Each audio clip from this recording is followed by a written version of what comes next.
Hello, everyone. Well, there's been a lot of excitement around my house lately. I'm sure you heard about the evacuations in the Merrimack Valley of Massachusetts, and I was part of that evacuation. But I have to say, I was one of the lucky ones. I had a place to go. I had family that took me in, friends and family that took me in, and I was very lucky. I was in Burlington, Mass. one day. North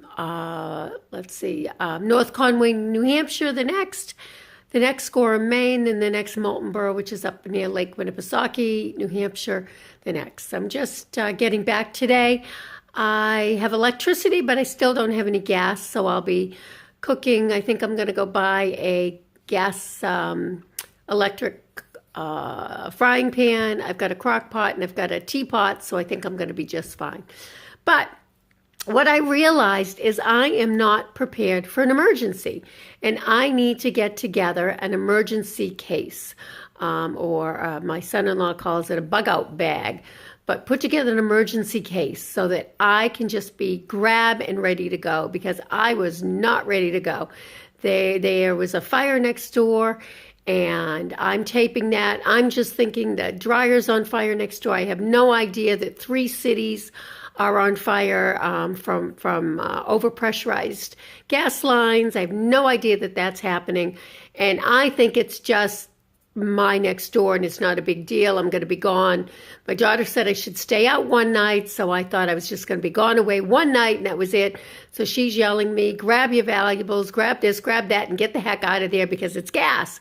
And I'm telling her, I don't have time for that. I can't do that. And she's going, Mom, you need to get out of there. So I go around the house and I'm grabbing this and I'm grabbing that. And you have to laugh. Now some of you know me. I'm a clothes person. I love my clothes. I walked out of there with the clothes on my back and a pair of sweatpants, which I very rarely wear, and a t-shirt and a little sweatshirt, and that was it, and a little cosmetic bag, and that was it. That was it. I thought I was going to be gone one night, be able to come back in the next night, and it wasn't going to be a big deal. Well, I am, let's say I got a t-shirt on here, I got my sweatpants on here, and I got some flip-flops on here, and this is what I've been wearing for 5 days. Now, those of you that know me, that's pretty disgusting, but I did have changes of underwear, so don't be concerned there. But what I now have to do is take stock, get some emergency suitcase prepared so that, again, if it ever happens again, fortunately, I did have time to grab things, but if it ever happens again, that I just grab 2 bags and I'm out of here. And that's it. And instead, I think I probably was lollygagging around for 20 minutes, grabbing this. And then as it turned out, I grabbed next to nothing anyway. So I think we've all got to think. We never know when there's going to be an emergency. I mean, who would have ever thought that there'd be overpressurized gas lines and all of these lines in the area? 3 different towns were affected.